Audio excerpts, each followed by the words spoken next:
خبر کا عذاب دوزخ کے عذاب سے زیادہ دردناک اور سخت ترین ہے فرما رہے ہیں۔ وہ خبر میں مسلمان لائٹ لے کے چلے جا رہا بھائی، مسلمان کو کوئی حساب کا خوف نہیں، مسلمان کو کوئی عذاب کا خوف نہیں، اللہ کی ناراضگی کا خوف نہیں، زنا کرتے کرتے مر رہے ہیں، اللہ اکبر، ڈسکو کو جاتے جاتے رات میں ایکسیڈنٹ ہو کے مر رہے ہیں مسلمان، گندی عیاش عورتوں کے پاس سے فارغ ہو کے واپس آئے، رات میں سو گئے، ہارٹ اٹیک ہوا، مر گئے، رات کیسے گزری، زنا اور عیاشی میں گزری۔ اللہ اکبر کبیرہ، اللہ اکبر کبیرہ۔ میرے مسلمان بھائیوں، اللہ اور اس کے رسول کا واسطہ، تم اولیاء اللہ کے چاہنے والے، تم بزرگوں کے ماننے والے، تم بزرگان دین کے نقش قدم پہ چلنے والے، ارے ہمارے بزرگوں کا حال کیا تھا؟ حضرت سیدنا غوث الورا رضی اللہ تعالیٰ عنہ، اللہ کے وہ مقرب و محبوب پیارے بندے ہیں، اللہ نے جن کو ساری کائنات کے اولیاء اللہ کا سردار بنایا ہے، وہ غوث العظم کی اتنی کرامات، اتنی کرامات، اتنی کرامات سارے بغداد کے علاقے میں، سارے عرب والوں میں، عجم والوں میں حضرت غوث العظم کی کرامات مشہور ہو چکی تھی۔ ایک شخص حضرت غوث اعظم کی کرامتوں کا تذکرہ سن کر سرکار غوث اعظم کے پاس آیا، غوث اعظم کے پاس آیا، آ کر کہنے لگا، سرکار میں آپ کی صحبت میں کچھ دن رہنا چاہتا ہوں، آپ کی خانقاہ میں رہنا چاہتا ہوں۔ غوث العظم نے کہا بالکل رہیے، آپ کو اجازت ہے۔ دو مریدوں سے ملا دیا، کہا ان کا خیال رکھو، یہ ہمارے مہمان ہے۔ وہ شخص 40 دن تک غوث العظم کی خانقاہ میں رہا۔ کس لیے رہا؟ اس لیے رہا وہ دیکھنا چاہتا تھا کہ غوث اعظم کی کرامت ہوتی کیسی ہے، غوث اعظم کیسے مردوں کو زندہ کرتے ہیں، غوث اعظم کی ٹھوکر لگ جائے تو کیسے زمین سے پانی ابل کر آتا ہے، غوث اعظم اشارہ کر دے ہوائیں رخ کیسا بدلتی ہے، غوث اعظم دعا کر دے مرنے والے کو زندگی کیسے نصیب ہوتی ہے، وہ یہ دیکھنے آیا تھا۔ مگر 40 دن رہا، ایک بھی کرامت نہیں دیکھا، ایک بھی کرامت نہیں دیکھا۔ سرکار غوث العظم دستگیر سے 40 دن کے بعد اجازت لینے لگا، سرکار اجازت دیجئے، میں واپس جانا چاہتا ہوں۔ غوث پاک نے پوچھا آئے کدھر تھے، جا کدھر رہے ہو؟ کہا سرکار میں آپ کی کرامتیں دیکھنے آیا تھا، کرامتوں کا بڑا چرچا سنا تھا، کرامت دیکھنے آیا تھا میرے آقا۔ تو غوث پاک نے پوچھا کیا تم نے پھر کرامت دیکھ لیا؟ کہا سرکار نہیں دیکھا، 40 دنوں کا ایک بھی کرامت نہیں دیکھا۔ تو غوث اعظم نے کیا پوچھا؟ سنو اے مسلمانوں، اے میرے پیارے بھائیوں سنو، غوث اعظم نے اس شخص کے ساتھ کیا پوچھا؟ غوث اعظم نے پوچھا کیا تم نے 40 دن میں کبھی مجھے نماز چھوڑتے ہوئے دیکھا؟ اس نے کہا سرکار نہیں دیکھا۔ کیا تم نے کبھی 40 دن میں مجھے تکبیر اولا ترک کرتے ہوئے دیکھا؟ امام اللہ اکبر کہے کیا میں نے وہ پہلی تکبیر کو چھوڑا؟ تم نے مجھے اس حال میں دیکھا؟ کہا سرکار نہیں دیکھا، آپ ہمیشہ تکبیر اولا کے ساتھ نماز ادا کرتے ہیں۔ غوث العظم نے پوچھا کیا تم نے کبھی مجھے کسی کے ساتھ بد کلامی کرتے ہوئے دیکھا، کسی کی دل آزاری کرتے ہوئے دیکھا، کسی کا مال کھاتے ہوئے دیکھا، کسی کو گالی گلوچ کرتے ہوئے دیکھا، کسی کے ساتھ بد اخلاقی کرتے دیکھا؟ کہا سرکار نہیں، خدا کی قسم میں نے آپ کو بڑے اخلاق والا پایا، بڑا کردار والا پایا، بڑا علم بردباری والا پایا۔ سرکار آپ کی زبان پاک ہے، آپ کی زندگی کا طرز پاک ہے۔ تو غوث اعظم نے کہا اے شخص پھر اس سے بڑی اور کیا کرامت تو دیکھنا چاہتا ہے؟ یہی تو سب سے بڑی کرامت ہے، یہی تو سب سے بڑی کرامت ہے۔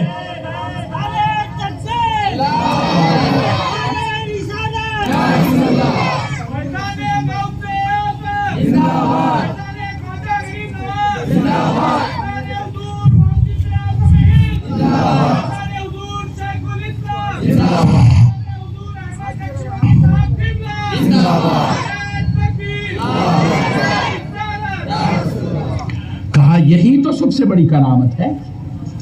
ارے ہم ہمارے آقا ولیوں کے سردار ہو کر ایک تکبیر اولا نہیں چھوڑ رہے ہیں، ایک نماز نہیں چھوڑ رہے ہیں، ایک بار زبان سے ایک لفظ بھی غلط ادا نہیں ہو رہا ہے۔ اور ہم ویسے آقا کی 11ویں کرنے والے، ویسے آقا کا دامن پکڑ کر جنت میں جانے کی تمنا رکھنے والے، ویسے آقا سے محبت کرنے والے. پھر بتاؤ اے پیارے مسلمانوں، اے میرے پیارے بھائیوں، پھر ہم بے عمل کیسے ہو سکتے ہیں؟ ہم اللہ کو ناراض کرنے والے کیسے ہو سکتے ہیں؟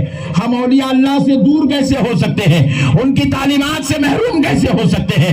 اس لیے خدا را آج آپ کا بھائی آپ سے گزارش کرتا ہے، میرے بھائیوں، نمازوں کا اہتمام کرو، ذکر و عبادت کا اہتمام کرو، تلاوت و تزکیہ کا اہتمام کرو، مجاہدہ اور بندگی کا اہتمام کرو. ارے مسلمانوں، تمہارا بھائی تم سے گزارش کرتا ہے، تم ایسے بن جاؤ کہ اگر کوئی تمہیں 2 کلومیٹر دور سے آتا ہوا دیکھے تو یہ نہ کہے فلاں کا بھائی آ رہا ہے، فلاں کا باپ آ رہا ہے، فلاں کا بیٹا آ رہا ہے. دیکھنے والا کہے دیکھو دیکھو مدینے والے مصطفیٰ کا غلام آ رہا ہے. اپنی پہچان کو غلامی مصطفیٰ بناؤ، اپنی پہچان نبی کی غلامی بناؤ، اپنا تعارف غوث و خواجہ کی تعلیمات پر عمل کرنے کا بناؤ. 4 دن کی زندگی ہے میرے بھائی، بڑے بڑے بڑے بڑے دھارکار یہاں چلے گئے، کچھ بھی نہیں لے گئے. بڑے بڑے بادشاہ گئے، کچھ بھی نہیں لے گئے. ان کا قطب مینار یہیں رہ گیا، ان کا تاج محل یہیں رہ گیا، ان کا 4 مینار یہیں رہ گیا، ان کی گنبدیں یہیں رہ گئی، ان کے قلعے یہیں رہ گئے، ان کے باغات یہیں رہ گئے، ان کے محل یہیں رہ گئے، ان کی جائیداد یہیں رہ گئی، ان کے توپ یہیں رہ گئے، ان کے مقبرے یہیں رہ گئے. کچھ بھی نہیں لے گئے، کچھ نہیں لے گئے. اجی وہ تو بڑے بڑے دھارکاری لوگ تھے جن کے خدموں میں دنیا پڑی ہوئی تھی، وہ کچھ نہیں لے گئے. ہمارے پاس تو ہے ہی کچھ نہیں، ہمارے پاس تو چائے پینے کے پیسے نہیں ہیں. گھر میں مہمان آ جائے تو جورو پریشان، بچے پریشان، باپ پریشان، کب تک جاتا کی کیا کرتا کی. یہ ہمارا حال ہے. ہم کیا مٹھی لے کے جائیں گے؟ مسلمانوں کے پاس پیسہ ہی نہیں ہے. مسلمان دنیا کی سب سے غریب قوم، مسلمان دنیا کی سب سے کمزور قوم، مسلمان دنیا کے سب سے کمزور انسان، جن کے پاس ذاتی مکان بھی نہیں ہے. کئی مسلمان کے پاس، کئی مسلمانوں کے پاس آج دنیا چاند پہ جانے کی باتیں کر رہی ہے، مگر مسلمان آج بھی سائیکل کے پینڈلا، غم کے پینڈلا مارنے کی چکر میں لگا ہوا ہے. آج بھی مسلمان آٹو لے لے کے پٹھا خوش ہے، بیٹھ جا رہا آٹو لے لے کے وہاں چورستے پہ 20 روپے 10 روپے 20 روپے 10 روپے پکار رہا. یہ حالت ہو گئی ہے مسلمان کی. اتنا کمزور مسلمان. ہم کیا لے کے جائیں گے میرے بھائی؟ ہمارے پاس ہے کیا؟ ہمارے پاس ہے کیا؟ کچھ بھی نہیں ہے. مگر خدا کی قسم ہے نوجوانوں، آج ایک وعدہ کر لو، میں دنیا سے دولت تو نہیں لے جاؤں گا، عزت نہیں لے جاؤں گا، منصب نہیں لے جاؤں گا، مقام نہیں لے جاؤں گا، خاندان نہیں لے جاؤں گا، مگر خدا کی قسم جاؤں گا تو مصطفیٰ کی غلامی ساتھ میں لے کر جاؤں گا، اللہ کی بندگی ساتھ میں لے کر جاؤں گا، غوث اعظم کی دیوانگی ساتھ میں لے کر جاؤں گا، اولیاء کے نقش قدم پہ چلنا، ان کی تعلیمات پر عمل کرنے کا عمل اپنے ساتھ لے کر جاؤں گا. آج عہد کرو میرے بھائی، ضرورت ہے یار. یہ بہت نازک وقت آ گیا میرے بھائی. مسلمان سمجھ رہے ہیں اپنے آپ کو، کسی پہ ظلم ہوا تو مسلمان ان کو ڈالے جیل میں، جانتے رہے اپنے کیا کرنے کا نہیں ہے. بہت بڑا بدترین دور مسلمانوں پہ آیا. آج ان کے اوپر مصیبت ہے، کل ہمارے اوپر بھی آ سکتی ہے. کئی ہمارے نوجوان بغیر کسی ظلم کے، بغیر کسی حرکت کے خالی جیلوں میں سڑ رہے ہیں. جیلوں میں کوئی ان کو جیلوں سے رہائی دلانے والا نہیں ہے، کوئی دینے والا نہیں ہے. ایک طرف عمل میں مسلمان کا یہ حال، دوسری طرف عقیدے میں مسلمان کا حال دیکھو. کئی ایسے بے وقوف نالائق لوگ آج امت کے اندر پیدا ہو گئے ہیں جن ظالموں کو نعوذ باللہ من ذالک حضور کی گستاخیاں کرنے سے فرصت نہیں مل رہی. اولیاء اللہ کی درگاہوں کو شرک بدعت شرک بدعت شرک بدعت حرام کا نام دے کے ولیوں کی بارگاہوں کو بدنام کر رہے بدبخت. رسول اللہ کی دن رات صبح شام گستاخیاں کر رہے ہیں. ایسے منحوس دور میں مسلمانوں اپنے عقیدوں کو بھی بچاؤ، اپنے عمل کو بھی بچاؤ، اپنے ایمان کو بچاؤ۔ مسلمانوں ایسے دور میں اپنے اعمال صالحہ کی حفاظت کرو۔ بس اب ایک آخری بات سنا کر بات ختم کرتا ہوں تاکہ تمہیں پتا چلے کہ ہم کیسے نبی کی امت میں ہیں اور ہمارا حال کیا ہو رہا ہے۔ مرنے کے بعد بیوی خبر میں نہیں آتی بولو جی نہیں آتی، ارے یہاں کے لوگوں کو آتی جیسا دکھ رہا، جاتے جاتے ساتھ میں لے کے جاتے کیا نہیں آتی؟ بیوی اس خبر میں بولیے ماموں چچا پھپھا خالو کوئی بھی نہیں آتے، کوئی خبر میں نہیں آتے، کوئی خبر میں نہیں آتے۔ مگر کان کھول کر سن لو اے مسلمانوں، آمنہ کا لال خبر میں تشریف لائے۔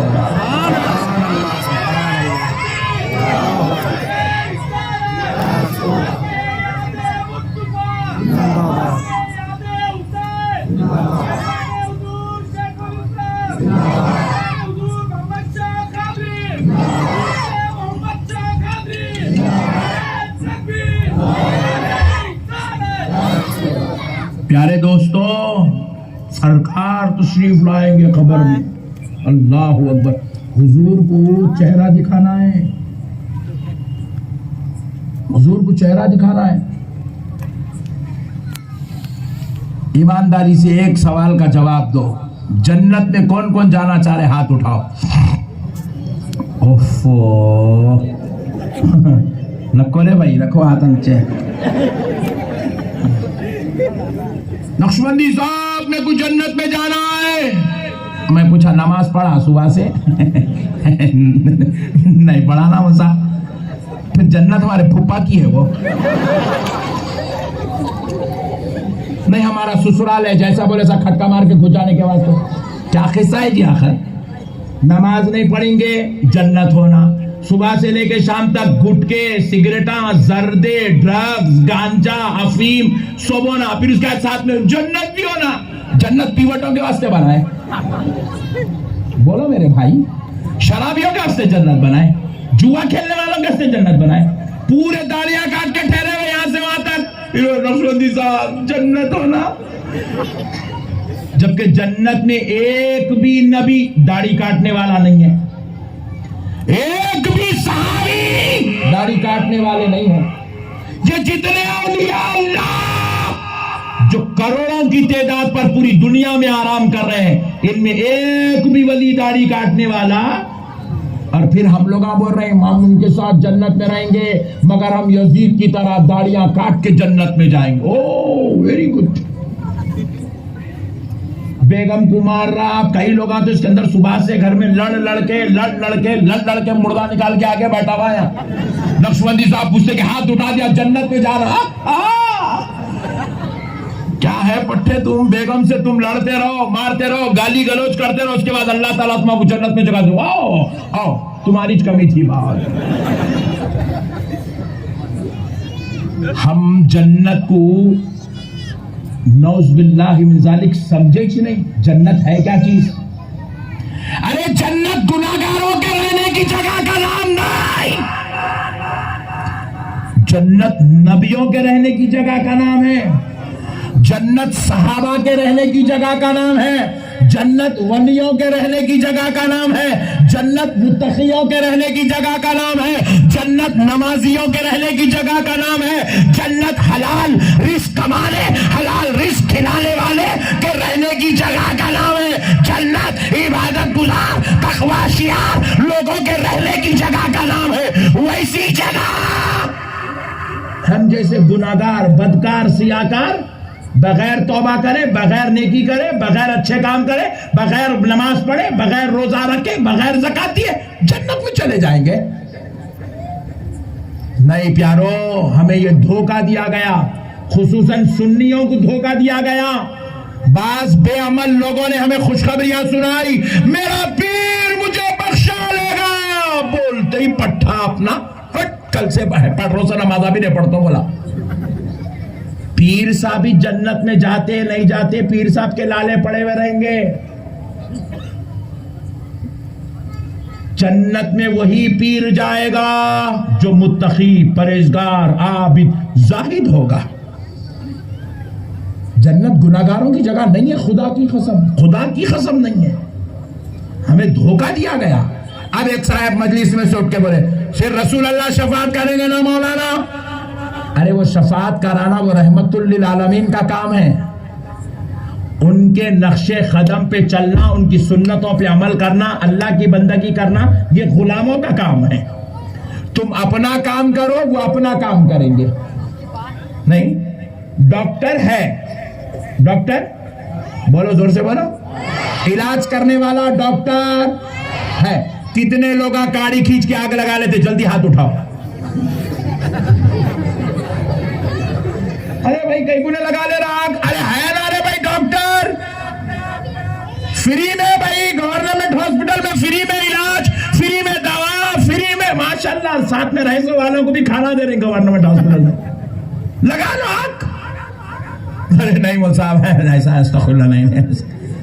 جب دنیا کی آگ تم نہیں لگا سکتے ڈاکٹر کے بھروسے پہ، تو پھر شفاعت کے بھروسے پہ تم دوزخ کی آگ کیسے لگا لے سکتے ہو مسلمانوں؟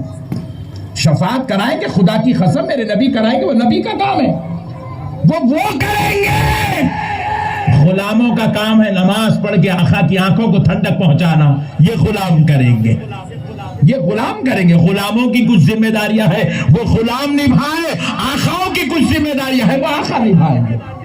آپ غلامی کی ذمہ داری نبھاؤ، آپ بندگی کی ذمہ داری نبھاؤ۔ ارے وہ بڑے ہو کر پوری زندگی میں ایک نماز نہیں چھوڑے، ہم گناہگار خطاکار 14ویں صدی میں ہو کر ہم نمازیں چھوڑ دے تو ایک ایسی بات ہے۔ اب آخری بات سن لو اے مسلمانوں، میرے پیارے آقا کریم رحمت للعالمین کے صدقے جاؤ، حضور ہماری جان سے زیادہ قریب ہے۔ کیا ہے بولو، ذرا زور سے بولو، جان سے زیادہ۔ ہم لوگ آج جمعے کے دن مائک میں سلام پڑھ رہے ہیں، یا نبی سلام علیکہ، یا رسول سلام علیکہ۔ پڑھے تو بازو والا پوچھ رہا، بازو والا معلوم نا، انہیں پوچھ رہا، ارے مائک میں پڑھے تو مدینے تک آواز جاتی کیا؟ ارے میں بولا ہول ہے، مائک میں مدینے تک آواز پہنچانے نہیں پڑھ رہے رے، یہ تیرے کو سنانے کے واسطے پڑھ رہے، نبی کو سنانے نہیں پڑھ رہے، مائک میں تیرے کو سنانے پڑھ رہے، کیونکہ تو آنکھوں کا اندھا کانوں کا بہرا ہے، اس لیے تیرے واسطے مائک لگائے۔ میرے نبی کو سنانے کے لیے مائک کی ضرورت نہیں ہے، نہ آواز سے پڑھنے کی ضرورت ہے۔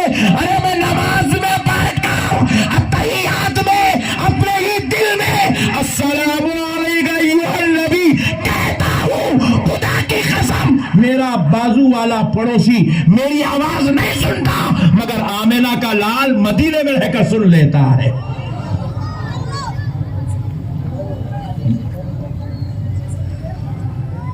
اللہ مرحوم کی مغفرت فرمائے، اللہ ان کے درجات بلند فرمائے، اللہ ان کی خبر کی منزل آسان فرما دے۔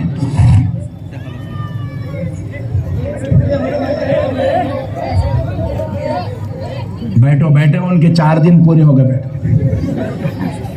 بیٹھو۔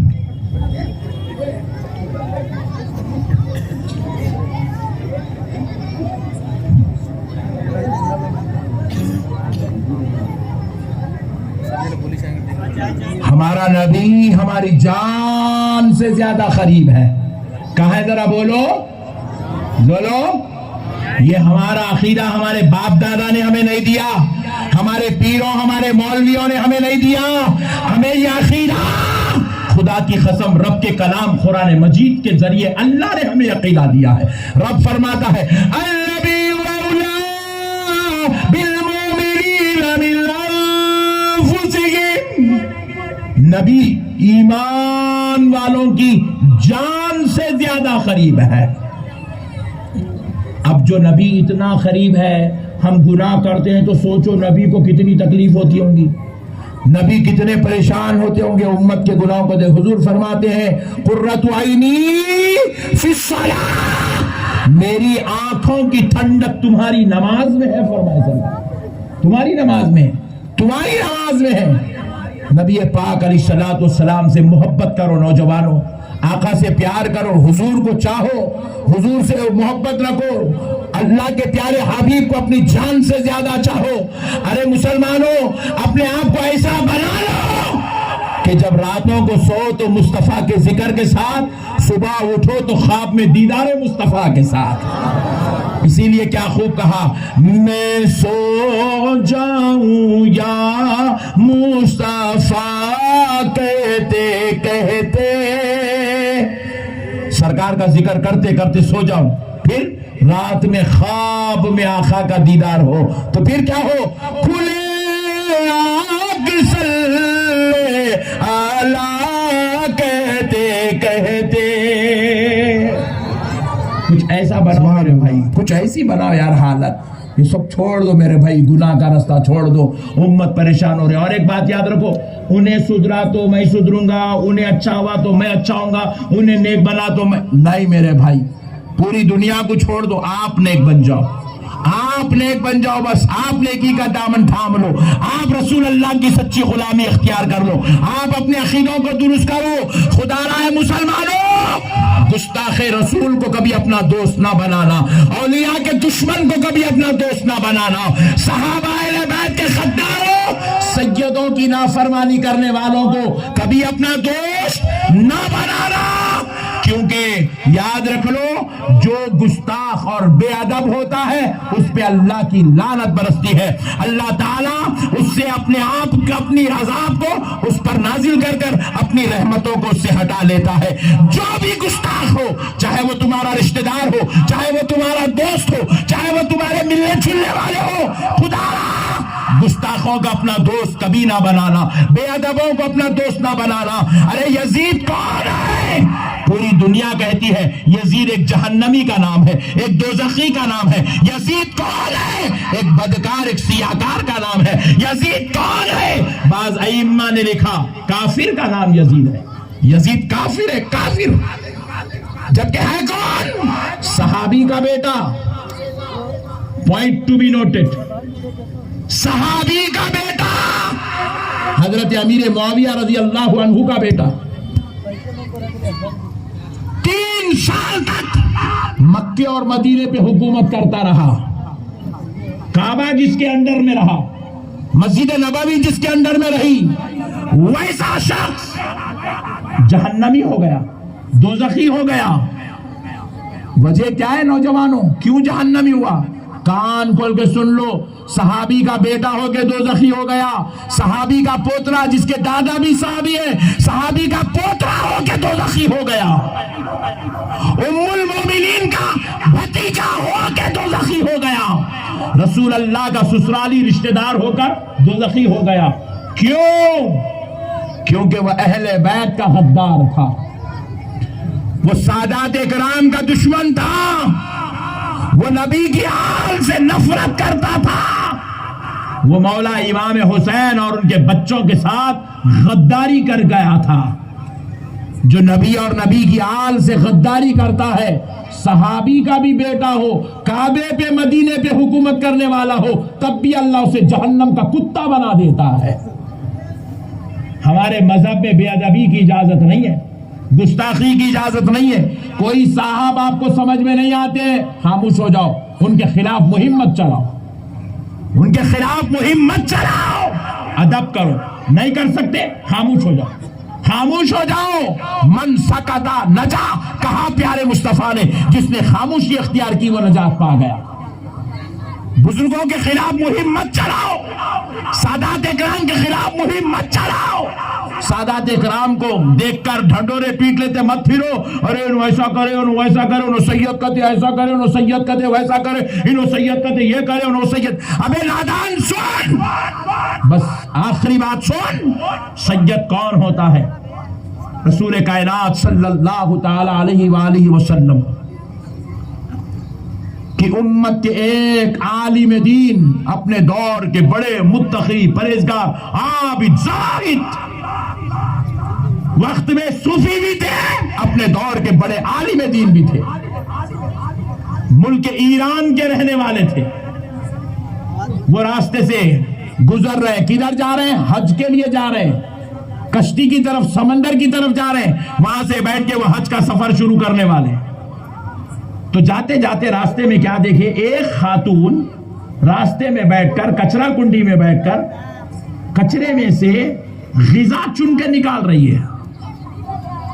تو وہ مولانا صاحب, وہ صوفی صاحب, وہ بزرگ پوچھے بھیا عورت کون ہے جو اس طریقے کی حرکتیں کر رہی؟ بولے سرکار یہ ایک سید زادی ہے, صدقے کا مال, زکات کا مال اس کے اوپر حرام ہے, اس لیے یہ کچرا کنڈی سے اپنے بچوں کے لیے غذا چن رہی ہے, کیونکہ یہ انتہا درجے کی غریب عورت ہے, مفلس محتاج عورت ہے, یہ راج کچرے سے اپنی غذا چن رہی ہے.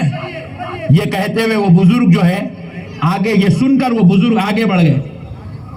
اس کے بعد گئے, کشتی میں بیٹھے, سفر شروع ہوا, حج کو چلے گئے. جا کے جو ہے کعبۃ اللہ شریف پہنچے, کعبے کا طواف کرے, حج کے تمام فرائض و احکام سے فارغ ہوئے, زیارت رسول کے لیے مدینے کو تشریف لائے.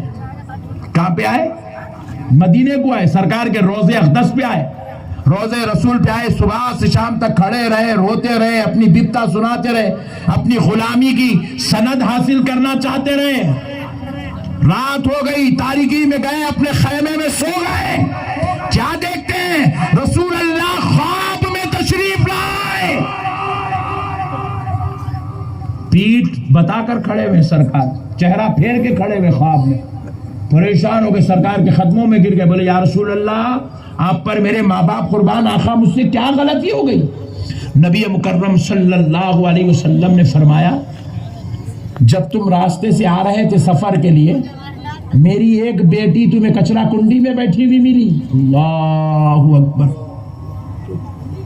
وہ ایک سید زادی کچرا کنڈی میں بیٹھی ہوئی تھی, تم نے اس بچی کو دیکھا, وہ اپنے بچوں کے لیے صدقے سے پاک غذا ڈھونڈ رہی تھی. کہا جی ہاں یا رسول اللہ آپ پر میرے ماں باپ قربان, آقا میں نے دیکھا ان کو. کہا پھر تم نے میری اس بچی کی مدد کیوں نہیں کی؟ یہ ہوتے سادات پر رسول اللہ کی نظر. کہا تم نے میری بچی پہ نظر, ان کو نظر کیوں پیش نہیں کی, اس کی مدد کیوں نہیں کی؟ کہا یا رسول اللہ میرے پاس صرف اتنے ہی پیسے تھے جتنے میں حج کو آ سکتا تھا, آقا بس میرے پاس کچھ اور رقم نہیں تھی, اس لیے میں مجبور آگے بڑھ گیا. رسول اللہ نے فرمایا اگر یہ پیسہ تم میری اس بچی کو دے دیتے تمہیں یہاں تک آنے کی ضرورت نہیں تھی, ہم خود تمہارے گھر کو آ کے تمہیں اپنا دیدار کرا دیتے تھے. سبحان اللہ, سبحان اللہ.